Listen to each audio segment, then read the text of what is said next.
10 times more.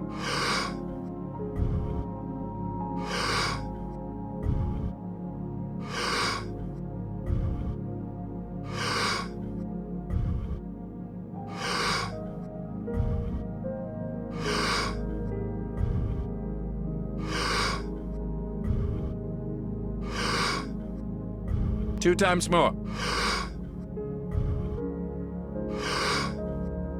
Letting go and stop. The hormones of stress cause us to be materialists, right? When we're under stress, we're using our senses to determine reality. So now you feel more like matter and less like energy, more separate from possibility.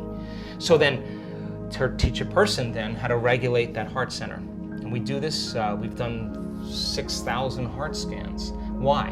Because if I can teach you how to get in that heart state, and I can teach you how to activate that center, and I can teach you how to regulate an elevated emotion, the heart starts to create a very coherent signature.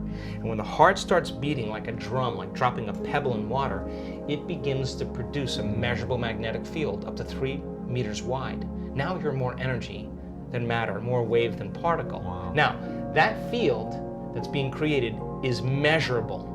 And that's an energy, and energy is frequency, and all frequency carries information. So what is the information when it makes it here? Because you're sharing it to the world. It could carry the thought of your healing. Why? Because it's consistent with the energy. Guilt isn't going to carry the thought of your healing. It's a different frequency. And all of a sudden now, the person is elevating their emotional state and they're allowing their thought to be carried on that frequency. They're broadcasting a whole new energetic signature. But thoughts are the language of the brain and feelings are the language of the body, and how you think and how you feel creates your state of being. So then the question is, if you keep practicing creating that state of being, it should become familiar to you, yes or no? Yes. The word meditation literally means to become familiar with.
Ten times more.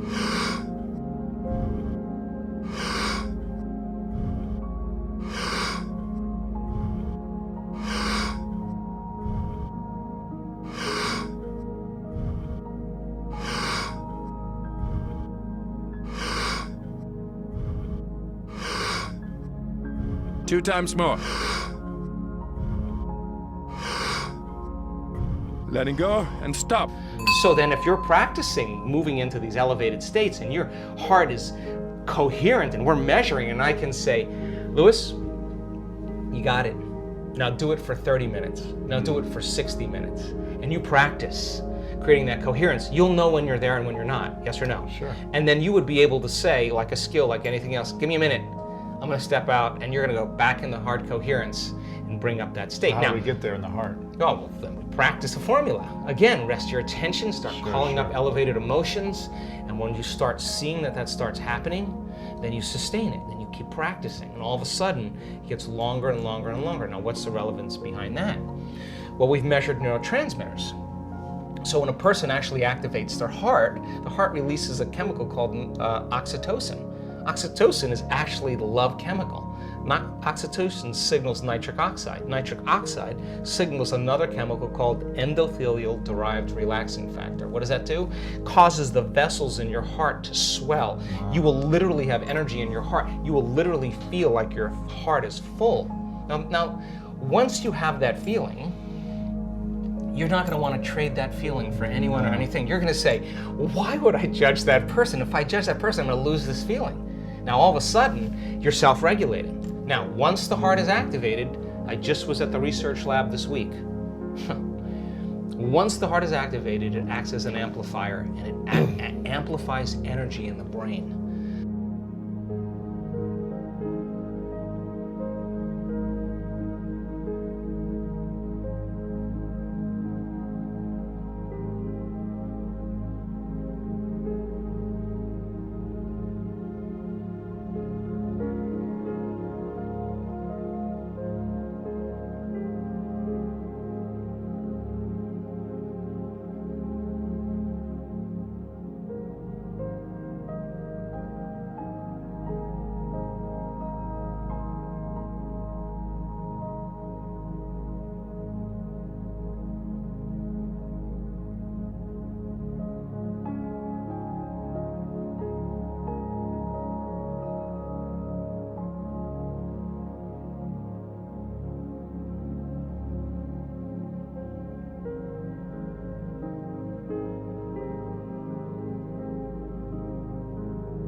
Ten times more.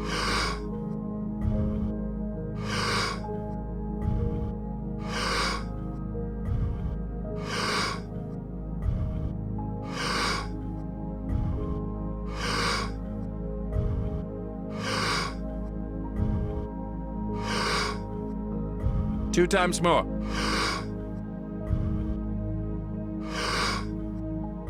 Letting go and stop. So once you start opening that heart and it begins to signal the brain, you're going to suppress the survival centers. In fact, the research shows it will reset your baseline.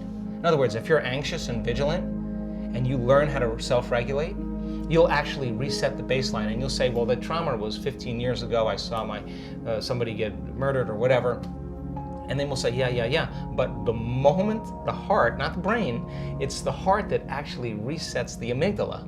And all of a sudden, the person switches down, and all of a sudden, like, I just don't have anxiety. We have thousands of brain scans with anxiety and depression from people from all walks of life. They've reset. And all of a sudden, they don't have that anxiety. They don't have to take medications or do anything else. They know how to self-regulate. Where does all anxiety stem from? Anxiety is doing this, living in survival. When you're living in survival, I'll tell you this, when the survival gene is activated, out of the infinite potentials in the quantum field, you'll always choose the worst case scenario. Why? Because if you're in survival and you're preparing for the worst, there's always better chances of surviving if anything less happens. So people are always selecting the worst thing in their mind, and they begin to emotionally embrace that future before it happens. Thought and emotion, you start conditioning. So you're conditioning the body to become the mind of fear. You keep doing that enough times, once the body becomes the mind, it's a subconscious program. The person has a panic attack. Try as you may to control it with your conscious mind. You can't. You programmed it subconsciously. Now you worry about the next panic attack, and as you start worrying about the next panic attack, it's the vigilance that creates the next one. Wow.